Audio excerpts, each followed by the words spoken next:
नमस्कार विद्यार्थी मित्रांनो, स्पर्धाग्राम या यूट्यूब चॅनलवरती तुम्हा सर्वांचं सहर्ष स्वागत आहे। मी श्रीकांत कळसकर तुम्हाला अर्थशास्त्र हा विषय या ठिकाणी शिकवणार आहे आणि येणाऱ्या ज्या काही सर्व एग्जाम आहेत त्यामध्ये विशेषतः राज्यसेवा पूर्व परीक्षा आहे त्यासाठी आपण एक मेगा रिव्हिजन सिरीज जी आहे ती अतिसंभाव्य प्रश्नसंच भाग 1 आपण काय केलेला आहे आता स्टार्ट केलेला आहे। सर्वांनी लेक्चर शेवटपर्यंत बघायचं आहे। लेक्चर अतिशय महत्त्वाचं असणार आहे। यामध्ये तुमच्या कन्सेप्ट खूप व्यवस्थित क्लिअर केल्या जाणार आहेत। चला तर मग आपण आपल्या लेक्चरची सुरुवात करूयात।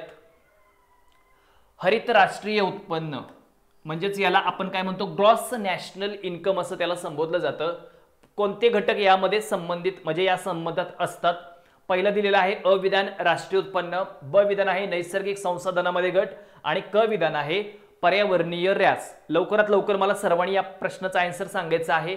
मग ही जी कन्सेप्ट आहे ती 1990 मध्ये उदयास आलेली होती। केव्हा उदयास आलेली होती? तर 1990 मध्ये ही कन्सेप्ट उदयास आलेली होती। मग याच धर्तीवरती म्हणजे 2004 याच धर्तीवरती 2006 मध्ये चीन या देशाने काय केलेला होता? हरित जीडीपी म्हणजे ग्रीन जीडीपी काउंट केलेला होता। पण त्यांच्या लक्षात आलं की आपला जीडीपी काय होतोय? कमी होतोय। त्यामुळे त्यांनी 2007 पासून हरित जीडीपी मोजण्याचं काय केलं? बंद करून टाकलं। हरित जीडीपी काउंट करण्याचं बंद करून टाकलेलं होतं। मग यामध्ये कोणते घटक अंतर्भूत आहेत? तर एक दिलेलं इथं राष्ट्रीय उत्पन्न म्हणजेच ग्रॉस डोमेस्टिक प्रोडक्ट असेल, नैसर्गिक संसाधनामध्ये घट आणि पर्यावरणीय ऱ्हास याच सर्वच्या सर्व घटकांचा जो समावेश आहे तो जीएनआय मध्ये होतो। त्यामुळे या प्रश्नाचं अचूक उत्तर आहे ऑप्शन क्रमांक 4। ओके, वरील पैकी सर्वच्या सर्व ऑप्शन इथे बरोबर आहेत। मग याच्यामध्ये बघा राष्ट्रीय उत्पन्न असेल, पर्यावरणीय ऱ्हास असेल, नैसर्गिक संसाधनामध्ये घट असेल। कारण भारताने देखील पार्थ दासगुप्ता यांच्या अध्यक्षतेखाली समिती काय केलेली होती? स्थापन केलेली होती। प्रश्न यावर येऊ शकतो। पार्थ दासगुप्ता समिती, भारताने हरित जीडीपी काउंट करण्यासाठी ही समिती स्थापन केलेली होती। म्हणजे काही पर्यावरणाची तुम्ही हानी करताय, पर्यावरणाची जी काही तुम्ही तुमच्याकडून हानी होते ती काय केली जाते? प्रॉपर जीडीपीतून मायनस केली जाते। त्यावेळेला त्याला काय म्हटलं जातं? हरित जीडीपी अथवा इंग्रजीमध्ये त्याला ग्रीन जीडीपी असे काय केले जाते? संबोधले जात असते। अतिशय महत्त्वाचा पॉइंट आहे 1990 एमपीएससीने हा घटक विचारलेला आहे, खूप वेळा विचारलेला आहे। त्यामुळे प्रिव्हियस इयर क्वेश्चन खूप चांगले करून ठेवायचे आहेत। येणार एग्जाम मध्ये नक्कीच तुम्हाला याचे काय होणार आहेत? फायदे होणार आहेत। नेक्स्ट प्रश्न, पीडी ओझा समिती दारिद्र्य टॉपिक अतिशय महत्त्व आहे या टॉपिकला। या कोणती एग्जाम असू देत, राज्यसेवा पूर्व असू द्या, मुख्य असू द्या, कंबाईन पूर्व मुख्य असू द्या, पॉवर्टीवरती प्रश्न विचारला जातो। इकडे दिलेलं आहे पीडी ओझा समिती 1960-61 मधली जी काही महत्त्वाची समिती आहे ती म्हणजे पीडी ओझा समिती। दारिद्र्याच्या रेषेखालील मापनासाठी पुढीलपैकी कोणते निकष या समितीने विचारात घेतलेले होते? कोणते निकष या समितीने विचारात घेतलेले आहेत? प्रति व्यक्ती प्रति महिना मिळणारे उत्पन्न। आता मिळणारे उत्पन्न कुठली समिती विचारात घेत नाही, आलं का लक्षात? कुठली समिती असेल मिळणारे उत्पन्न कधीच विचारात घेत नाही। त्यामुळे हा जो ऑप्शन आहे प्रथम क्रमांकाचा तो कट होतो। प्रति व्यक्ती प्रति महिना उपभोग खर्च नक्कीच विचारात घेतला जातो। त्यामुळे या प्रश्नाचं अचूक उत्तर आहे ऑप्शन क्रमांक 2 हे या प्रश्नाचं अचूक उत्तर आहे। पीडी ओझा समिती 60-61 ची आणि यांनी 2250 कॅलरीज मूल्य देखील सांगितलेलं होतं। निळकंठ दांडेकर रथ समिती असेल, ज्या काही दारिद्र्यविषयक समिती आहे, तेंडुलकर समिती असेल 2005 ची। त्यानंतर या समितीने आपला अहवाल जो आहे तो केव्हा मांडलेला होता? 2009 मध्ये मांडलेला होता। मग यामध्ये यूआरपी काय असतं? युनिफॉर्म रिकॉल पिरियड्स असेल, त्यानंतर मिक्स्ड रिकॉल पिरियड्स असेल आणि मॉडिफाईड मिक्स्ड रिकॉल पिरियड्स, हे सर्व पिरियड्स तुमच्या पाठ असले पाहिजेत। याच्यामध्ये किती दिवसाच्या वस्तू असतात?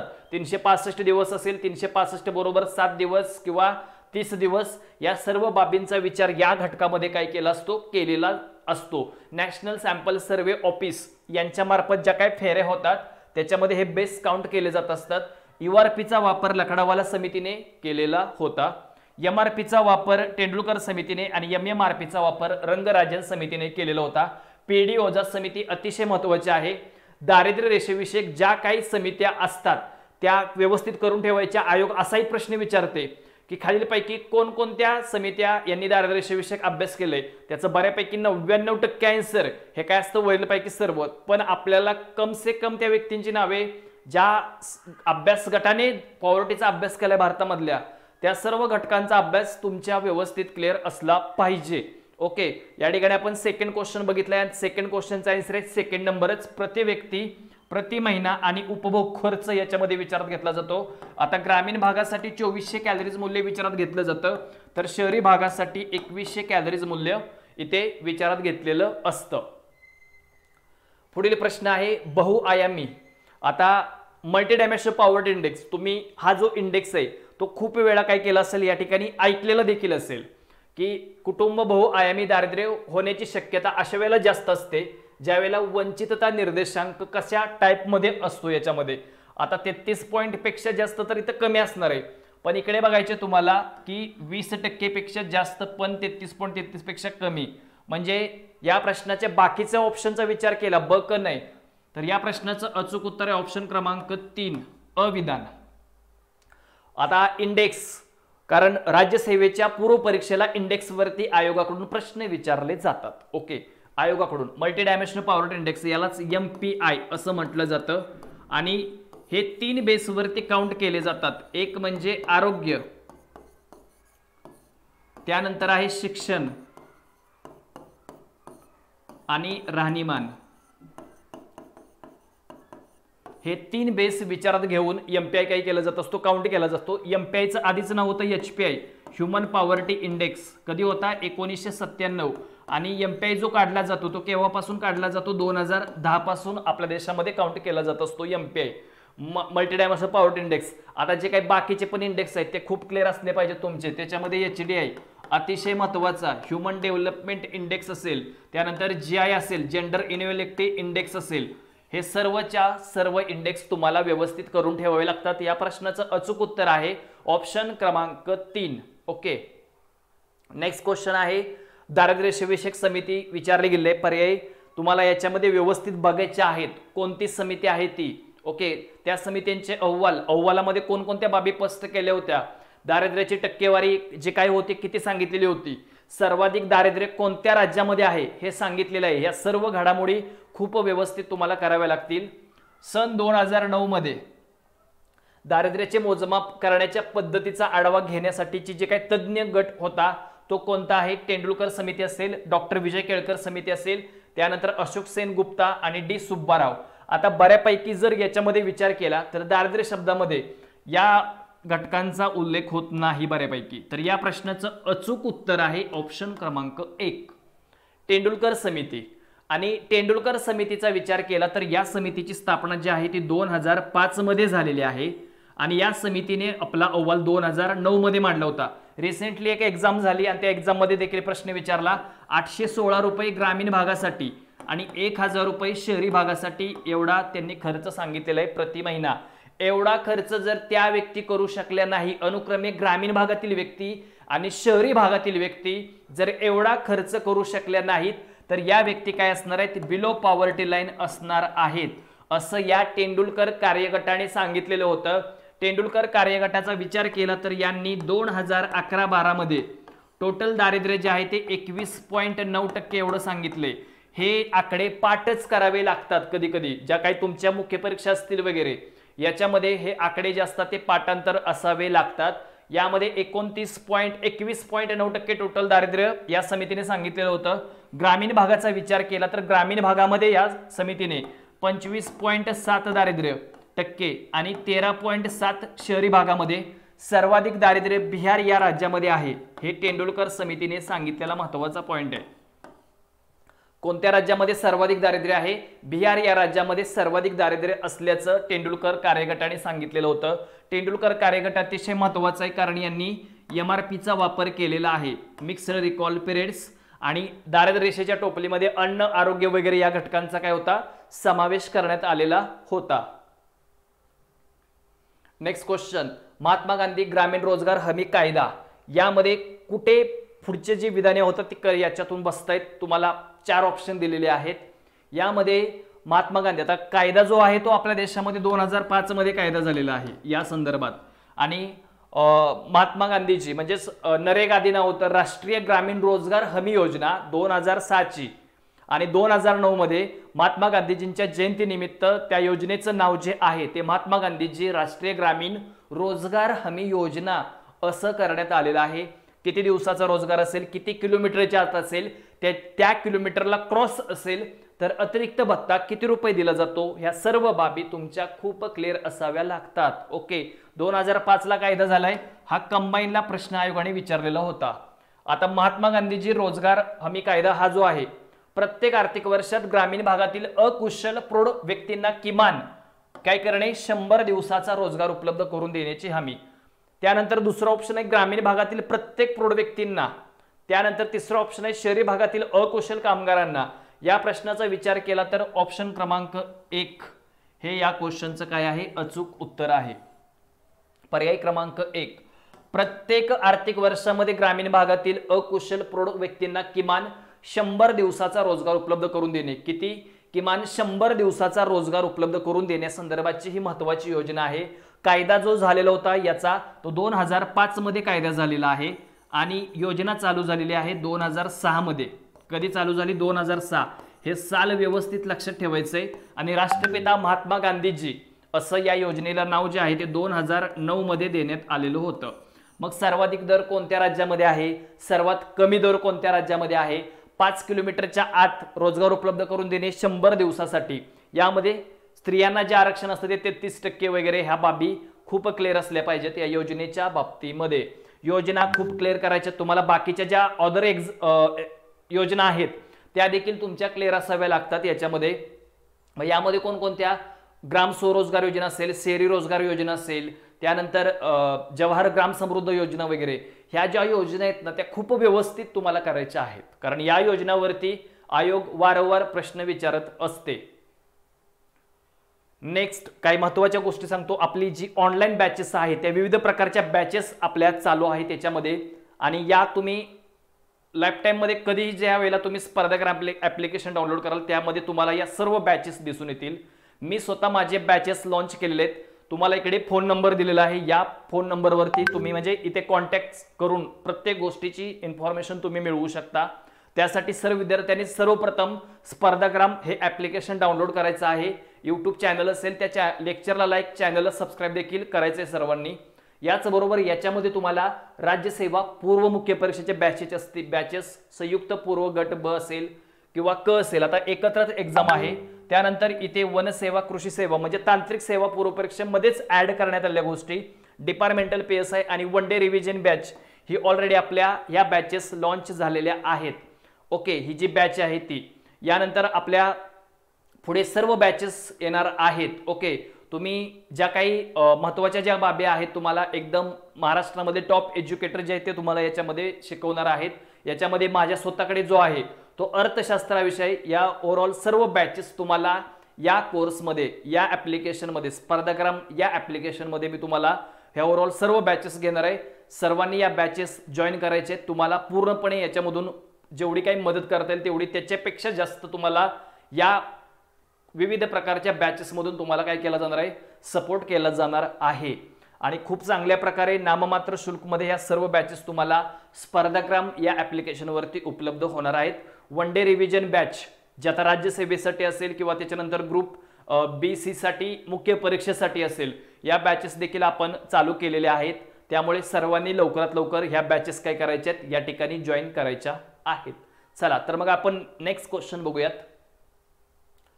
11व्या पंचवार्षिक योजनेच्या बाबतीमध्ये समावेशकता दर्शवणारी मोजता येण्यासारखी काही लक्ष्य समाविष्ट केली आहेत, ती म्हणजे कोणकोणती?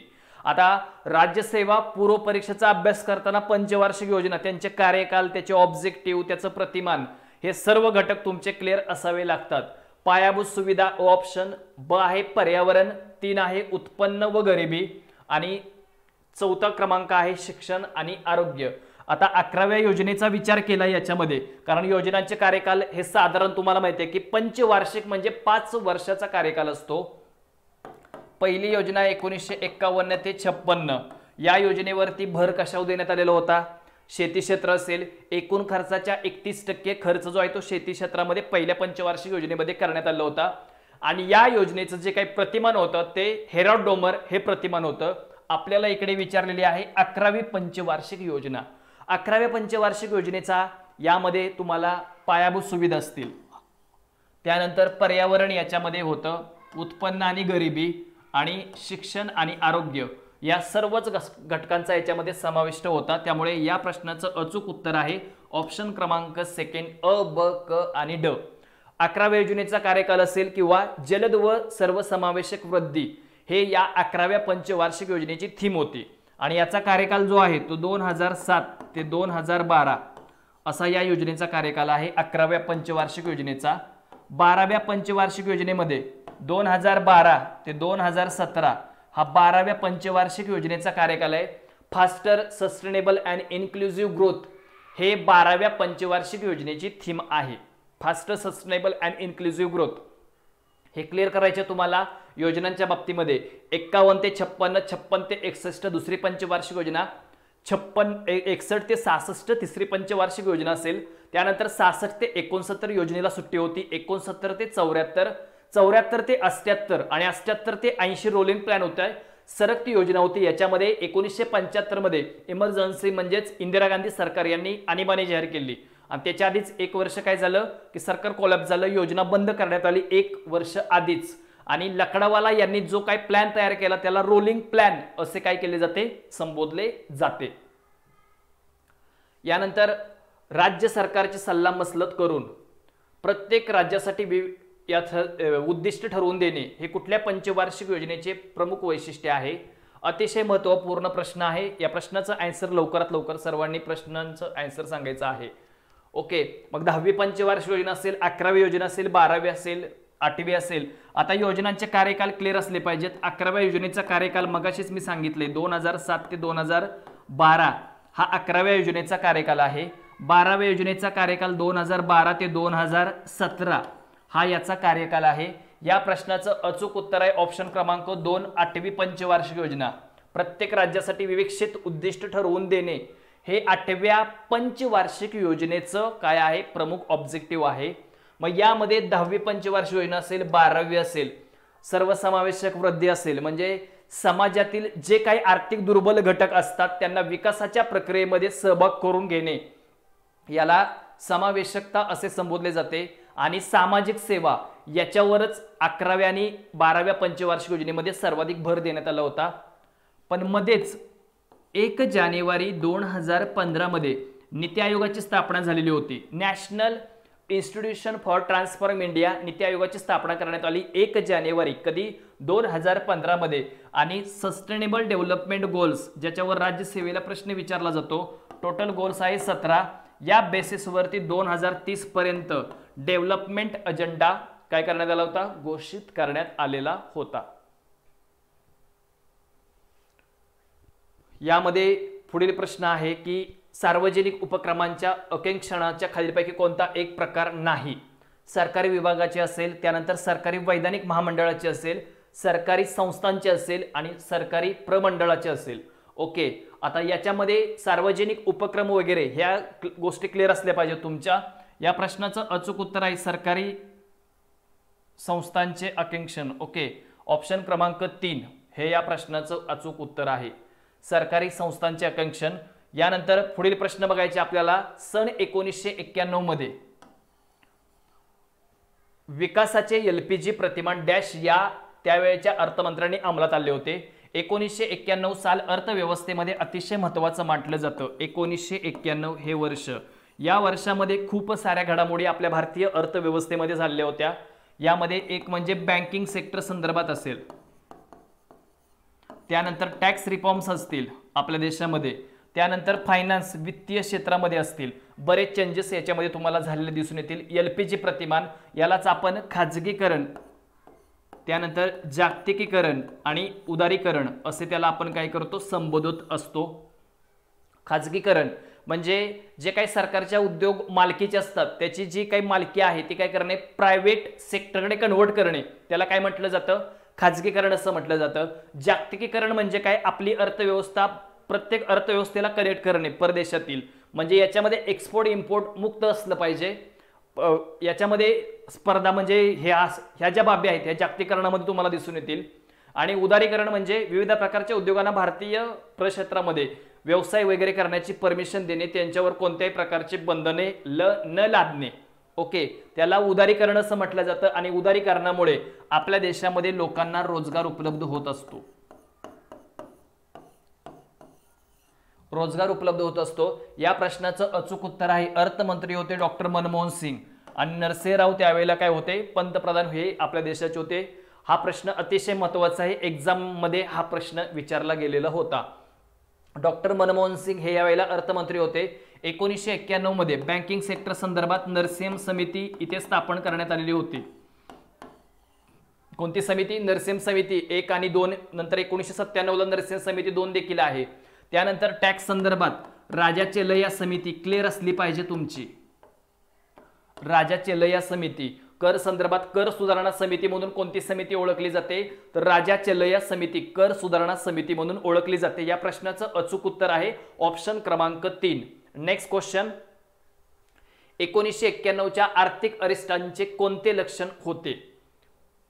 चला लवकर लवकर आन्सर द्यायचा आहे. परकीय चलन गंगाजळीमध्ये घट, कारण याच्यामध्ये विचार केला तर 1990 ते 1992 या कालावधीमध्ये देशामध्ये आपल्या ज्या काही पंचवार्षिक योजना आखल्या जायच्या त्या योजना काय करण्यात आल्या? थांबवण्यात आल्या. केव्हा? 90 ते 92 या कालावधीमध्ये. कारण बॅलन्स ऑफ पेमेंट क्रायसिस होते. म्हणजे देशाचं आयात जी आहे ती प्रचंड वाढलेली होती. देशाची आयात काय झालेली होती या ठिकाणी? प्रचंड वाढलेली होती.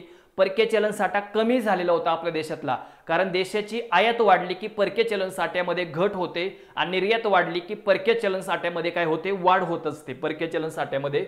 त्याचबरोबर परकीय चलन गंगाजळीमध्ये घट असेल, भारतीय विदेशी कर्जास आंतरराष्ट्रीय धनकोकडून फेरमंजुरी असेल, राजकोषीय तुटीमध्ये वाढ आणि साठ्यातून सुवर्ण विक्री. पर्यायी उत्तरे तुम्हाला इकडे दिलेत, अ ब क असेल. आता यामध्ये भारतीय विदेशी कर्जास आंतरराष्ट्रीय धनकोकडून फेरमंजुरी मिळालेली नव्हती. तर या प्रश्नाचं अचूक उत्तर आहे अ, क आणि ड. क ड अ. पर्याय क्रमांक 3 हे या प्रश्नाचं अचूक उत्तर आहे. राजकोषीय तुटीचा विचार केला तर राजकोषीय तूट म्हणजे सरकारचं जमा खर्चाचं धोरण. याला जमा खर्चाचे जे काही धोरण असते खर्च त्याला फिस्कल पॉलिसी म्हणजेच राजकोषीय धोरण असे संबोधले जाते. आणि ही कोणाची पॉलिसी असते? तर भारत सरकारची पॉलिसी असते. यालाच फिस्कल पॉलिसी असे म्हटले जाते. मराठीमध्ये राजकोषीय धोरण असे संबोधले जाते. अर्थव्यवस्थेमध्ये आवश्यक परिणाम घडवून आणणे आणि अनावश्यक परिणाम दूर करणे याच पॉलिसीला मॉनिटरी पॉलिसी नाही तर फिस्कल पॉलिसी असे म्हटले जाते. आणि भारतीय रिझर्व्ह बँक ऑफ इंडिया यावरती प्रश्न विचारले जातात बघा. जी पॉलिसी आखली जाते त्याला मॉनिटरी पॉलिसी असे म्हटले जाते. काय म्हटले जाते? Monetary policy. म्हणजे मार्केटमध्ये किती पैसा आणायचा किंवा त्या पैशावर कशा प्रकारे कंट्रोल करायचं या संदर्भात रिझर्व्ह बँक ऑफ इंडिया जी पॉलिसी आखते त्याला काय म्हटलं जातं? Monetary policy. पत धोरण असेल किंवा चलनविषयक धोरण असेल असं त्याला काय केलं जातं? मराठीमध्ये संबोधले जात असते. मग या प्रश्नाचं बघायचं तुम्हाला, राजकोषीय तुटीतील वाढ. आता 90-91 मध्ये जी काही योजना थांबवण्यात आलेली होती त्याची पण महत्त्वाची हीच कारण आहेत की परकीय चलन साठा कमी झाला. का कमी झाला? तर बॅलन्स ऑफ पेमेंट क्रायसिस म्हणजेच आयातीमध्ये जर देशाची वाढ झाली, वस्तू आणि सेवांची आयात वाढली तर परकीय चलन साठा काय होतो? याच्यामध्ये कमी होतो. आणि राजकोषीय तूट केव्हा वाढणार आहे? ज्या वेळेला सरकारचा एकूण जमेपेक्षा सरकारचा खर्च जास्त होतो त्यावेळेला फिस्कल डेफिसिट निर्माण होते. अर्थव्यवस्थेमध्ये जी तूट निर्माण होते त्याला राजकोषीय तूट असं म्हटलं जातं. याच्यावर कंट्रोल करायचं असेल तर सरकारने आपल्या देशामध्ये जो काही खर्च वगैरे सरकार करतो तो काय केला पाहिजे? सरकारने खर्च यामध्ये सरकारने हा खर्च जो आहे तो कमी केला पाहिजे. हे तुम्हाला इथे विचारात घ्यायचं. या प्रश्नाचं अचूक उत्तर आहे ऑप्शन क्रमांक 3 क ड अ. फेमा कायदा अतिशय महत्वाचा फेमा कायदा आहे 1999. यामध्ये फेमा कायद्याच्या बाबतीमध्ये तुम्हाला उद्दिष्ट याचे ऑब्जेक्टिव्ह लक्षात ठेवायचे. फेमा, फेरा वगैरे हे जे ऍक्ट असतात हे अतिशय महत्त्वाचे आहेत. यामध्ये विदेशी पर्यटकांना प्रबंध असेल. कारण फेमा हा जो कायदा आहे हा सौम्य कायदा आहे. याच्यामध्ये कुठल्याच डिसिजन हा एकदम अवघड वगैरे किंवा हार्ड असा नव्हता. याच्यामध्ये आयात नियंत्रण असेल, अनिवासी भारतीय गुंतवणुकीवर प्रबंध असेल आणि बहिर्गत व्यापार व देय यांच्या सोयी. तर या प्रश्नाचं अचूक उत्तर आहे ऑप्शन क्रमांक 4 बहिर्गत व्यापार देय यांच्या सोयी. आता यामध्ये फेमा कायद्याच्या बाबतीमध्ये काय लक्षात ठेवायचं आहे तर फॉरेन एक्सचेंज रेग्युलेशन ऍक्ट फेरा कायदा 1973 मध्ये झालाय आपल्या देशामध्ये. फॉरेन एक्सचेंज रेग्युलेशन ऍक्ट, आणि 1974 मध्ये या कायद्याला काय झाली, संमती मिळालेली होती. या कायद्याला संमती 1974 मध्ये देण्यात आली. फॉरेन एक्सचेंज रेग्युलेशन ऍक्ट या कायद्याला संमती 1974 मध्ये देण्यात आली. या कायद्यामध्ये काय होतं, तर जे काही आपल्या देशामधले परकीय उद्योग होते त्या परकीय उद्योगांवरती कंट्रोल ठेवण्याचं काम, नियंत्रण ठेवण्याचं काम कोणत्या कायद्याअंतर्गत, तर फेरा कायद्याअंतर्गत. आणि फेराचं रूपांतर नंतर फॉरेन एक्सचेंज मॅनेजमेंट ऍक्ट मध्ये करण्यात आलं. पण हा निर्णय 1997-98च्या बजेटमध्येच घेण्यात आलेला होता. आणि फॉरेन एक्सचेंज मॅनेजमेंट ऍक्ट 1999ला झाला आणि याची अंमलबजावणी आपल्या देशामध्ये केव्हा झालेली आहे, 2000 मध्ये. याच्यामध्ये जी काही शिक्षा वगैरे होती याच्यामध्ये सौम्य करण्यात आली होती फॉरेन एक्सचेंज मॅनेजमेंट ऍक्ट मध्ये. या प्रश्नाचं अचूक उत्तर आहे ऑप्शन क्रमांक 4. आर्थिक सुधारणेत्तर काळातील आयात निर्यात धोरणाची प्रमुख वैशिष्ट्ये कोणती होती. आर्थिक सुधारणेत्तर काळात लक्ष ठेवायचं आहे, सुधारणापूर्व सुधारणेनंतर, कारण आपल्या देशामध्ये ज्या काही आर्थिक सुधारणा झालेल्या आहेत त्या केव्हा झालेल्या आहेत आर्थिक सुधारणा, तर 1991 नंतर आपल्या देशामध्ये आर्थिक सुधारणा झालेल्या आहेत. ओके, पटापट आन्सर द्यायच्या सर्व विद्यार्थ्यांनी. अतिशय महत्त्वाचं लेक्चर तुमच्यासाठी स्पर्धाग्राम या यूट्यूब चॅनलवरती. सर्वांनी कोर्सेस वगैरे पटापट जॉईन करायचे आहेत. आर्थिक सुधारणेत्तर काळामध्ये आयात निर्यातीच्या धोरणाची प्रमुख वैशिष्ट्ये कोणती होती. परकीय चलनाची बचत व स्वदेशी उत्पादन, मुक्त आयात निर्यात धोरण व आयात जकात रचनेमध्ये सुसूत्रीकरण असेल, स्वयंपूर्णता व आयात पर्यायीकरण असेल, आणि वरीलपैकी कोणतेही नाही. तर या प्रश्नाचं अचूक उत्तर आहे मुक्त आयात निर्यात धोरण आणि आयात जकात संरचनेमध्ये सुसूत्रीकरण असेल. यामध्ये पूर्वी काय व्हायचं, आयात पर्यायीकरण म्हणजे इथं जर विचार केला तर काय करणे, ज्या वस्तू आपण आयात करतो त्याला पर्यायी वस्तू, त्या वस्तूंना पर्यायी वस्तू आपल्या देशामध्ये जर निर्माण केल्या तर काय होते, करन्सी परकीय चलन जे आहे त्याची काय होते, बचत होते. कारण त्याला पर्यायी वस्तू जर आपल्या देशामध्ये आपण निर्माण केल्या तर आपल्याला इम्पोर्ट करण्याची गरज लागत नाही. अशा वेळेला आपलं परकीय चलन साठा काय होतो, बचत होतो.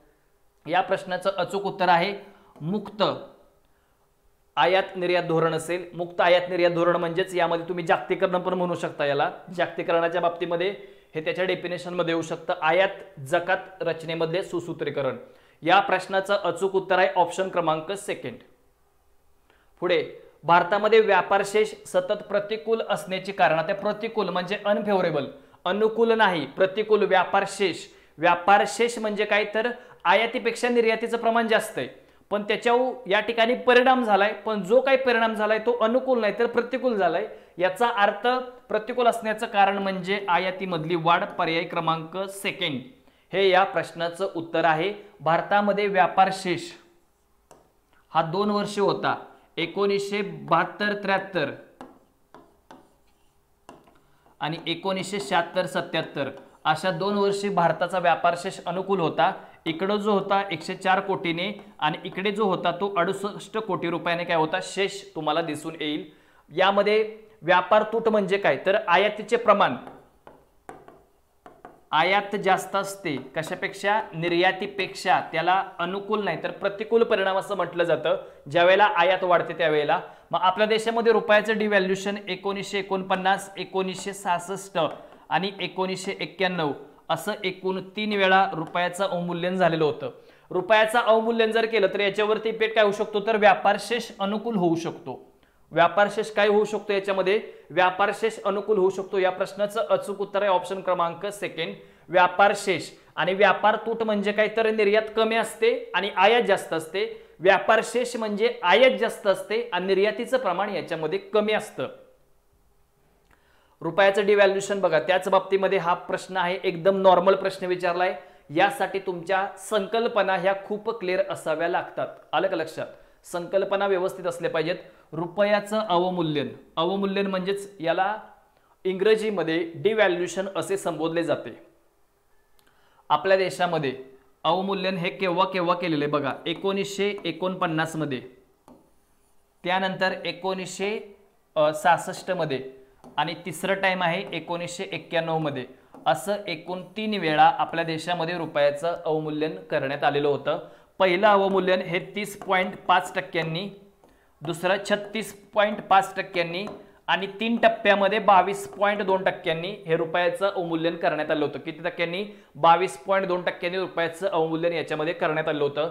रुपयाचं अवमूल्यन केलं तर याचा परिणाम काय होतो? आपल्या देशातल्या वस्तू आणि सेवा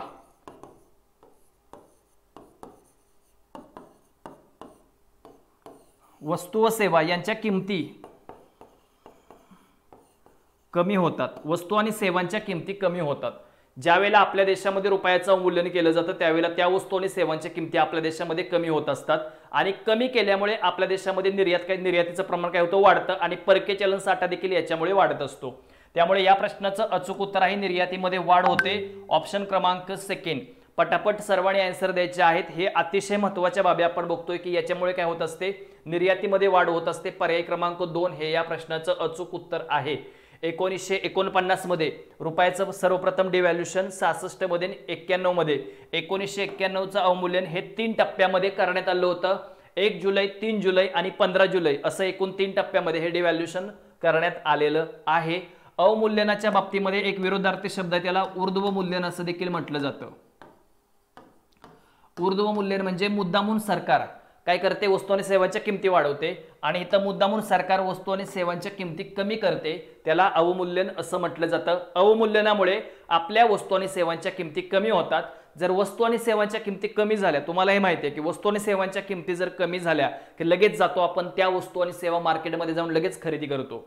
म्हणजेच याचा अर्थ परकीय देशातला नागरिक येणार, कारण त्यांच्या वस्तू आणि सेवांच्या तुलनेमध्ये आपल्या वस्तू आणि सेवांच्या किमती कमी केलेल्या आहेत. याचा अर्थ परकीय देशातला नागरिक आपल्या देशामध्ये येणार आणि वस्तू आणि सेवा खरेदी करणार. परकीय चलन साठा आपल्या देशामध्ये काय होणार? वाढणार. यामुळे आपला रुपया काय होणार? मजबूत होणार आहे.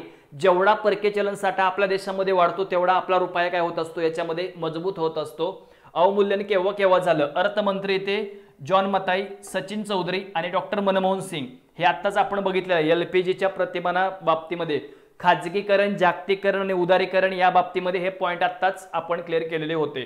म्हणजेच रुपयाच्या अवमूल्यनामुळे आपल्या देशामध्ये निर्यात वाढेल. निर्यात वाढल्यामुळे परकीय गंगाजळीमध्ये देखील काय होणार आहे? वाढ होणार आहे. परकीय गंगाजळी देखील तुमची इथे वाढणार आहे. पुढील प्रश्न, घाऊक किंमत निर्देशांक. घाऊक किंमत निर्देशांक या निर्देशांकाचा जर विचार केला तर यालाच WPI होलसेल प्राइस इंडेक्स असं संबोधलं जातं. पुढील पैकी कोणत्या वस्तूंच्या किमतीचा विचार याच्यामध्ये केला जातो? प्राथमिक वस्तू, इंधन वस्तू आणि उत्पादित वस्तू गट. कारण इन्फ्लेशन वस्तू व सेवांच्या किमतीमध्ये होणारी अनियंत्रित वाढ त्याला चलनवाढ असे म्हटले जाते आणि वस्तू व सेवांच्या किमतीमध्ये होणारी घट त्याला चलनघट असे म्हटले जाते. इन्फ्लेशनलाच ऑर शब्द म्हणजे कोणकोणते? भाववाढ. कोणता शब्द वापरला जातो? भाववाढ. प्राथमिक वस्तू, इंधन वस्तू आणि उत्पादित वस्तू. तर या प्रश्नाचं अचूक उत्तर आहे ऑप्शन क्रमांक 4. टोटल ज्या काही वस्तू आहेत 597 वगैरे ह्या डिवाइड करून व्यवस्थित तुमच्या क्लिअर असल्या पाहिजेत, कारण WPI मध्ये फक्त वस्तूंचा विचार केला जातो आणि CPI कंझ्युमर प्राइस इंडेक्स मध्ये वस्तू व सेवांचा विचार केला जातो. कंझ्युमर प्राइस इंडेक्स मध्ये वस्तू व सेवांचा विचार केला जातो. या प्रश्नाचं अचूक उत्तर आहे पर्याय क्रमांक 4. राष्ट्रीय आता याच्यामध्ये इन्फ्लेशन काउंट करण्याच्या 2 मेथड आहेत. एक WPI होलसेल प्राइस इंडेक्स आणि दुसरे CPI consumer price index. WPI मध्ये फक्त वस्तूंचा विचार केला जातो तर CPI मध्ये गुड्स अँड सर्व्हिसेस वस्तू व सेवांचा विचार केला जातो. पुढील क्वेश्चन, किंमतवाढी चलनवाढीला कारणीभूत असणारा पुढीलपैकी कोणता घटक पुरवठाजन्य नाही? अतिशय महत्त्वपूर्ण प्रश्न. निर्यात वाढ, साठा, पतनिर्मितीमध्ये वाढ आणि दुष्काळ. ऑप्शन दिलेत अ आणि ब. दुसरा ऑप्शन आहे अ आणि ड. तिसरा आहे ड आणि चौथा आहे फक्त आणि फक्त क. किंमत वाढीला कारणीभूत 2 महत्त्वाचे घटक असतात. एक म्हणजे कोणता? तर मागणी, कारण मागणी वाढली की किमती वाढतात. आणि 2 आहे पुरवठा, कारण पुरवठा कमी झाला की किमती वाढतात. पुरवठा कमी झाला की काय होतात? किमती वाढत असतात. मागणी, वस्तू आणि सेवांच्या किमतीमध्ये वाढ झाली त्याला इन्फ्लेशन म्हणतो आपण. काय म्हणतो त्याला? इन्फ्लेशन असे संबोधले जाते. ज्या वेळेला मार्केटमध्ये जाऊन वस्तू आणि सेवांची डिमांड केली जाते त्यावेळेला विक्रेता वस्तू आणि सेवांच्या किमती काय करतो? याच्यामध्ये वाढवत असतो. म्हणजे इथं कारणीभूत काय झालं चलनवाढीला? मागणी हा घटक याच्यामध्ये चलनवाढीला कारणीभूत ठरलेला आहे. पुरवठा ज्या वेळेला मार्केटमध्ये वस्तू आणि सेवांचा पुरवठा कमी असतो अशा वेळेला विक्रेता त्या वस्तू आणि सेवांच्या किमती वाढवतो. म्हणजे पुरवठा कमी असल्यामुळे किमती वाढल्या जातात आणि मागणी जास्त असल्यामुळे किमती वाढल्या जातात. म्हणजे मार्केटमधला खूप जास्त पैसा खूप कमी वस्तूंचा पाठलाग करतो त्यावेळेला त्याला इन्फ्लेशन असे संबोधले जाते. मागणीजन्य कारणे आणि पुरवठाजन्य कारणे. आता निर्यात वाढली, ओके, निर्यातीमध्ये वाढ, त्यानंतर असेल साठा आणि नंतर असेल दुष्काळ.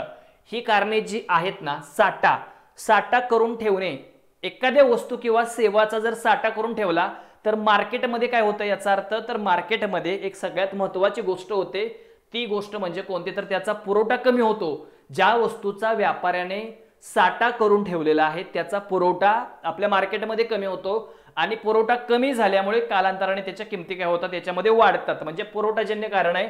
ब विधान कुठे बघा, हे याच्यामध्ये येणार नाही. निर्यात, देशाची निर्यात वाढली, ज्या वस्तू आणि सेवांची तुम्ही निर्यात केली त्या वस्तू आणि सेवांचा पुरवठा तुमच्या देशामध्ये कमी होणार आहे.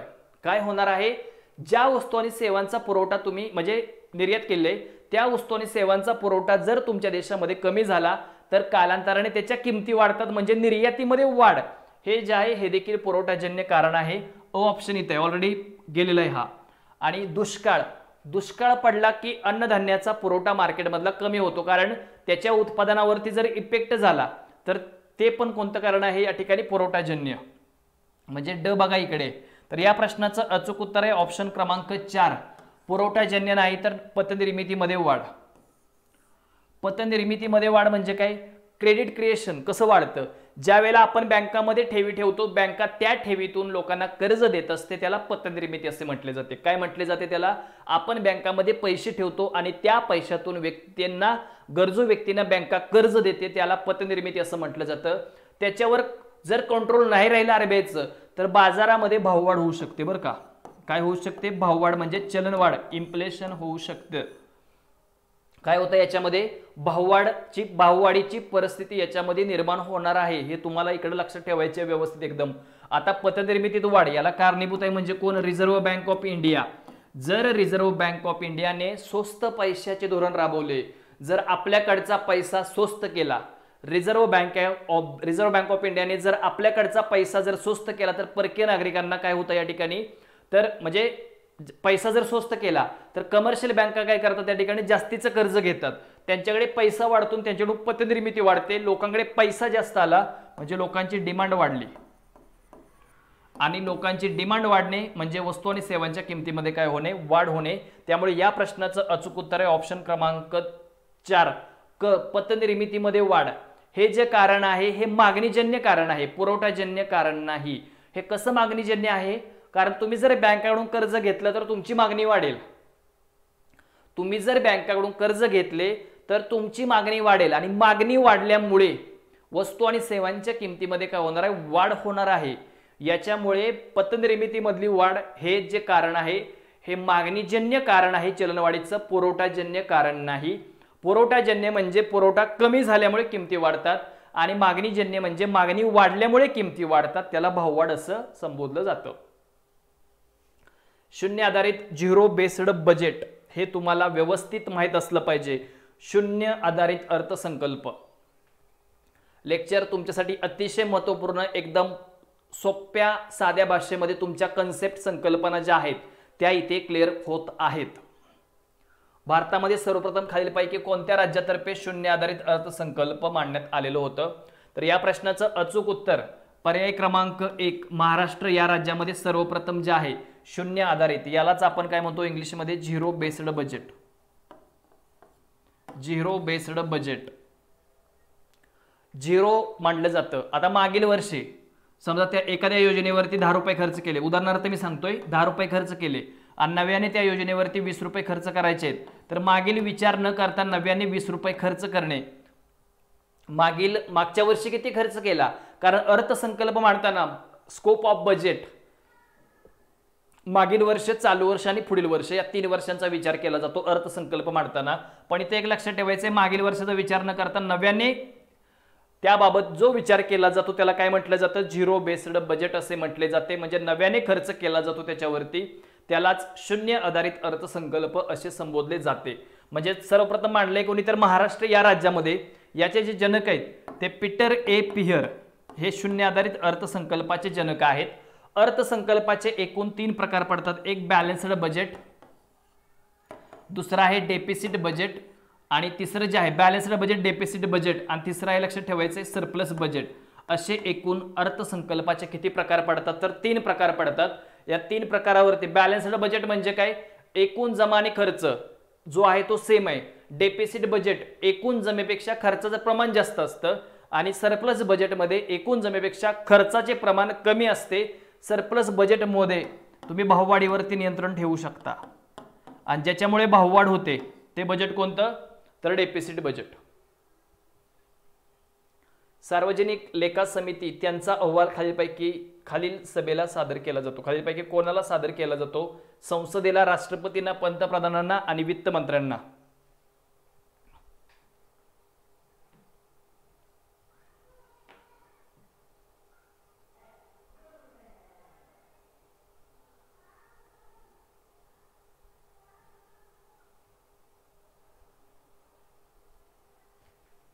अतिशय महत्त्वपूर्ण प्रश्न. सार्वजनिक लेखा, यामध्ये सार्वजनिक लेखेविषयक ज्या काही समिती आहेत, लोकलेखा समिती, लोक अंदाज समिती, सार्वजनिक निगम समिती, खूप क्लिअर करायचे तुम्हाला. या प्रश्नाचं अचूक जे उत्तर आहे ते ऑप्शन क्रमांक 1 संसदेला सादर केला जात असतो. सार्वजनिक लोकलेखा समिती 1919 मध्ये कायदा झाला होता, मॉन्टेग्यू चेम्सफोर्ड कायदा. या कायद्याअंतर्गत 1921 मध्ये सार्वजनिक लेखा समितीची स्थापना झाली. यामध्ये एकूण 22 सदस्य, 15 सदस्य असतात लोकसभेचे आणि 7 सदस्य असतात राज्यसभेचे. यामध्ये कॅग यांना लोकलेखा समितीचे कान व डोळे असे काय केले जाते? संबोधले जाते. या प्रश्नाचं अचूक उत्तर आहे ऑप्शन क्रमांक 1. भारतात कर आकारण्याकरता जी काही पद्धत आहे ती कोणती पद्धत? प्रमाणशील कर पद्धत, पुरोगामी कर पद्धत, प्रतिगामी आणि अधोगामी कर पद्धत. आता भारतामध्ये भारतीय घटनेतील 265 कलमांतर्गत कराची आकारणी केली जाते. याचे 2 प्रकार पडतात. एक डायरेक्ट टॅक्स आणि दुसरा आहे इनडायरेक्ट टॅक्स. डायरेक्ट टॅक्स आणि इनडायरेक्ट टॅक्स. डायरेक्ट टॅक्सच्या प्रकारांचा विचार केला तर आयकर असेल, महामंडळ कर असेल, संपत्ती कर असेल, मालमत्ता वारसा हक्क कर असेल, देणगी कर असेल, संपत्ती कर असेल, हे सर्व प्रत्यक्ष कर आहेत. आणि अप्रत्यक्ष करामध्ये सेवा कर असेल, अबकारी कर असेल किंवा आता रिसेंटली आला GST, goods and services tax, वस्तू व सेवा कर 122वी घटना दुरुस्ती आणि घटना दुरुस्ती विधेयक आहे 122 आणि घटना दुरुस्ती 101. आता यामध्ये जर विचार केला प्रमाणशील कर पद्धत म्हणजे काय? ज्या प्रमाणामध्ये तुमचं उत्पन्न वाढत आहे त्या प्रमाणामध्येच कराचा दर वाढतो त्याला प्रमाणशील कर पद्धत असे संबोधले जाते. काय संबोधले जाते?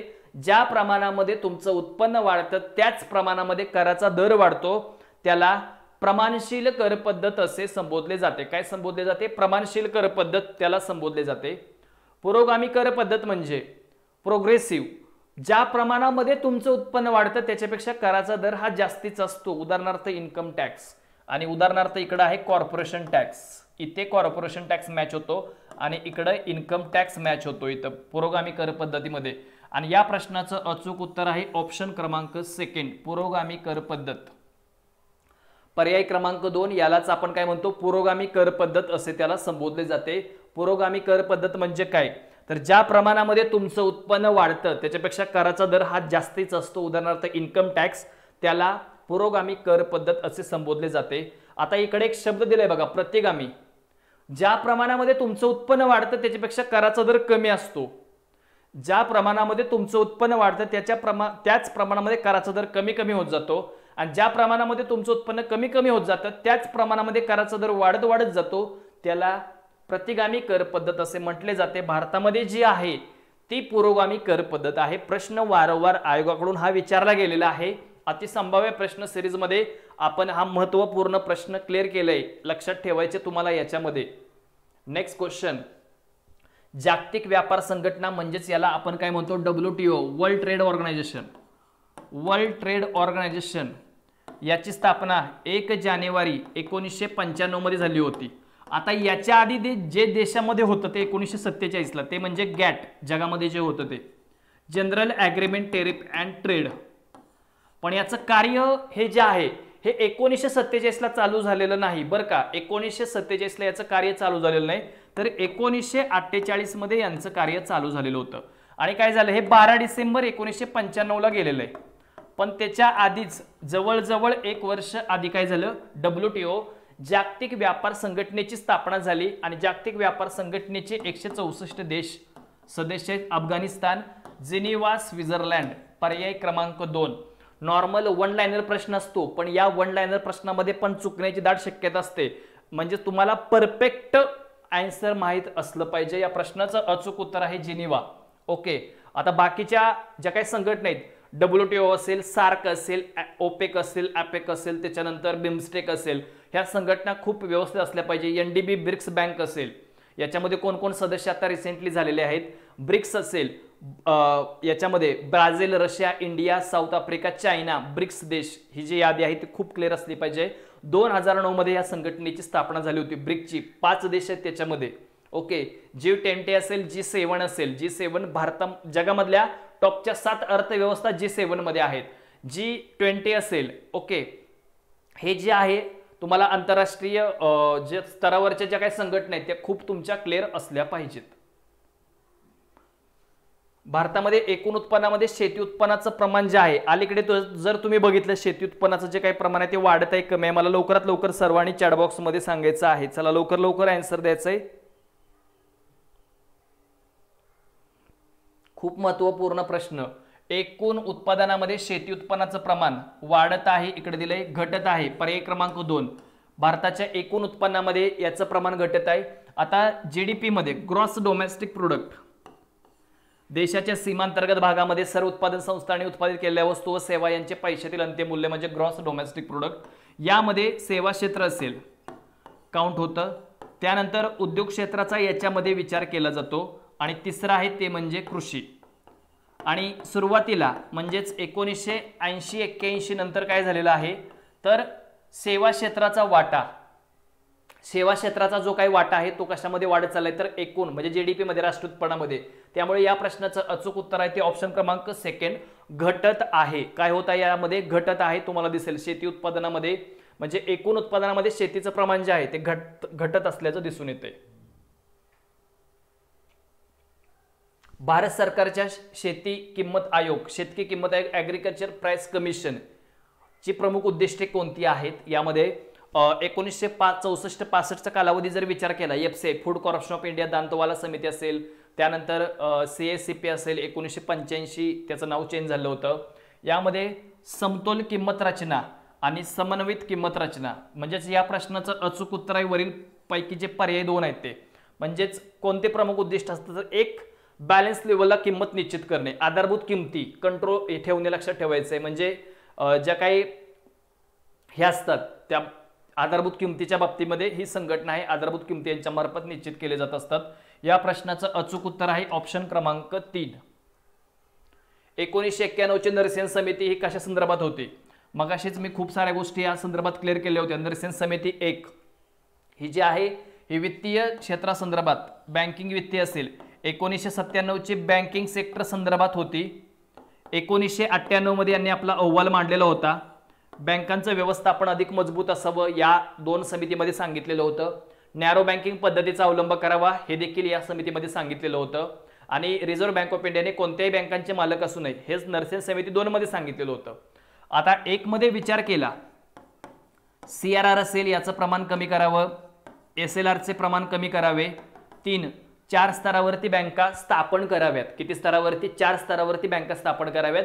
कारण एक समिती जी आहे ती वित्तीय क्षेत्र सुधारणा समिती म्हणून ओळखली जाते आणि 2 समिती जी आहे, दुसऱ्या क्रमांकाची जी समिती आहे ती बँकिंग सेक्टर सुधारणा समिती म्हणून काय केली जाते या ठिकाणी ओळखली जाते. मग यामध्ये CRR चं प्रमाण असेल, SLR चं प्रमाण असेल कमी करावं. बँकांना शाखा स्थापनेसाठी जो काही परवाना पद्धत आहे तो रद्द करावा. अशा बऱ्याच कन्सेप्ट या नरसेन समिती 1 मध्ये काय केल्या होत्या, क्लिअर केलेल्या होत्या.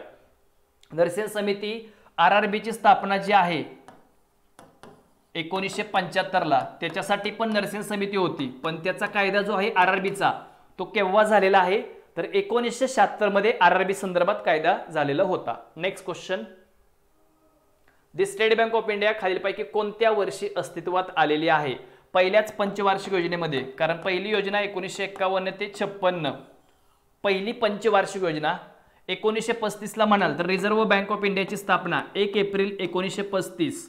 त्याच्यासाठी कायदा होता 1934चा आणि त्याआधी 1926ला हिल्टन यंग आयोग होता. त्यानंतर 1949ला बँकिंग रेग्युलेशन ऍक्ट आणि आरबीआयचं राष्ट्रीयकरण 1949ला आणि 1969 मध्ये 14 बँकांचं राष्ट्रीयकरण की ज्या बँकांच्या ठेवी 50 कोटीच्या वर होत्या अशा 14 बँकांचं राष्ट्रीयकरण जे आहे ते 1969 मध्ये करण्यात आलं होतं. तर या प्रश्नाचं अचूक उत्तर आहे ऑप्शन क्रमांक 3. 1955 मध्ये 1955 मध्ये काय झालेलं आहे या ठिकाणी तर 1955 मध्ये दी स्टेट बँक ऑफ इंडियाची स्थापना करण्यात आलेली होती. याच्या सहयोगी बँका होत्या टोटल किती 8. 1959च्या कायद्याने 1960 मध्ये एकूण 8 सहयोगी बँका दी स्टेट बँक ऑफ इंडियाच्या स्थापन करण्यात आल्या होत्या आणि या अंतर्गत इंदोर असेल सौराष्ट्र असेल या बँका मर्ज झाल्या अनुक्रमे 2008 आणि 10 मध्ये. त्यानंतर 5 बँका राहिल्या आणि एक भारतीय महिला बँक अशा टोटल 6 बँका मार्च 2017ला कुठे मर्ज केल्या तर SBI state bank of India मध्ये मर्ज केलेल्या आहेत. या प्रश्नाचं अचूक उत्तर आहे ऑप्शन क्रमांक 3. 1955 मध्ये आणि यासाठी एक समिती होती ती म्हणजे AD गोरवाला समिती.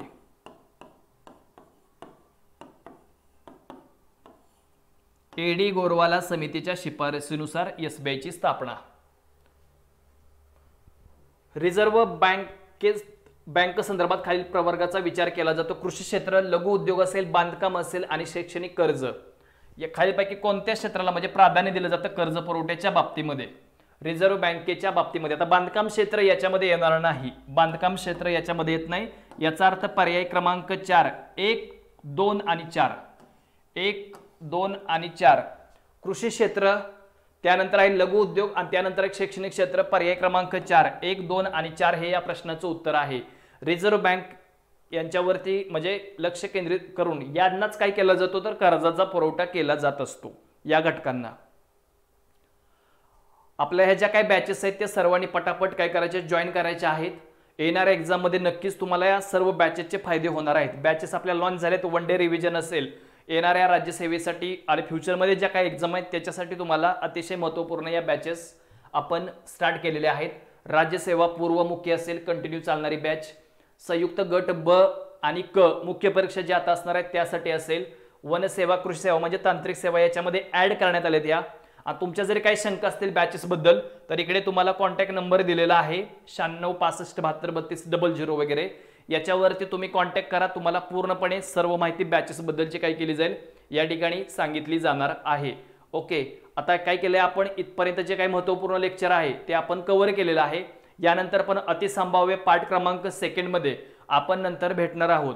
व्यवस्थित हे सर्व लेक्चर व्यवस्थित करा, जास्तीत जास्त विद्यार्थ्यांपर्यंत लिंक शेअर करत जावा आणि स्पर्धाग्राम हे जे आहे आपलं ऍप्लिकेशन ते सर्वांनी डाउनलोड करा. याच्यामध्ये विविध प्रकारच्या बॅचेस तुम्हाला पोस्ट निघेपर्यंत या बॅचेस तुमच्यासाठी या ठिकाणी तयार केल्या जाणार आहेत. ओके, त्यामुळे सर्वांनी लवकरात लवकर कोर्स परचेस करा.